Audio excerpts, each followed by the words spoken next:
नमस्कार मित्रांनो, मुख्यमंत्री माझी लाडकी बहीण योजनेसाठी 1 कोटीपेक्षा जास्त अर्ज शासन दरबारी प्राप्त झालेले आहेत.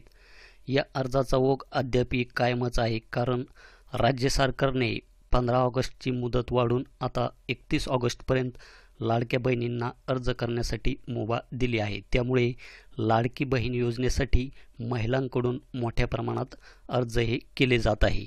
त्याचप्रमाणे मित्रांनो, लाडके बहीण योजनेचे हे जे काही पोर्टल आहे, या पोर्टलमध्ये पण आपल्याला काही बदल पाहायला मिळालेले आहे.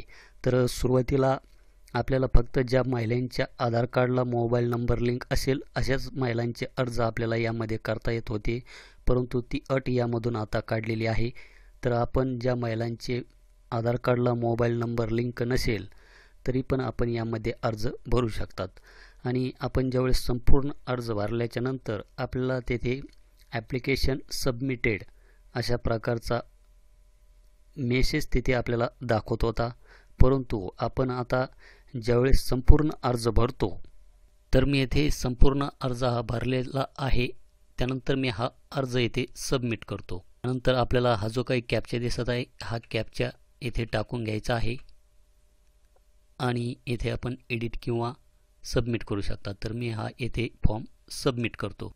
तर सबमिट केल्याच्या नंतर आपण पाहू शकतात की आता आपल्याला अशा प्रकारे ॲप्लिकेशन सबमिटेड सक्सेसफुली आणि आपल्याला इथे एक ॲप्लिकेशन नंबर हा दाखवला जातो.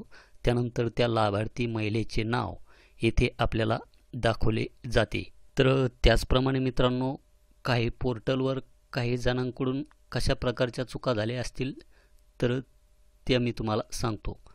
तर येथे आपण पाहू शकतात की इथे डेट ऑफ बर्थ, तर डेट ऑफ बर्थमध्ये काय आहे, DD, MM आणि YY म्हणजे आपल्याला सुरुवातीला इथे दिनांक टाकायचा आहे, त्यानंतर महिना आणि त्यानंतर वर्ष असं आपल्याला इथे टाकायचे आहे. आणि इथे खाली पण पाहू शकतात काय DD, MM आणि YY. तर हा जो काही फॉर्मॅट आहे, हा फॉर्मॅट काही पोर्टलवर वेगळा आलेला आहे. तो कशा प्रकारे तर मी तुम्हाला दाखवतो. तर मित्रांनो, काहीच्या पोर्टलमध्ये आता मी तुम्हाला हे झूम करून दाखवतो. तर आपण इथे पाहू शकतात की डेट ऑफ बर्थ इथे काय आहे, DD, MM, YY म्हणजे इथे आपल्याला सुरुवातीला डेट दाखवत आहे, त्यानंतर मंथ, त्यानंतर इयर. पण खाली जर आपण पाहिलं तर इथे उलटे आहे. तर इथे काय दाखवले जात आहे, इथे सुरुवातीला MM म्हणजे मंथ, त्यानंतर डेट आणि त्यानंतर इयर. तर वरती आपल्याला असे दाखवले जात आहे आणि खाली जर आपण पाहिलं तर इथे उलटे दाखवले जात आहे. म्हणजे कसे, इथे सुरुवातीला MM, DD, YY.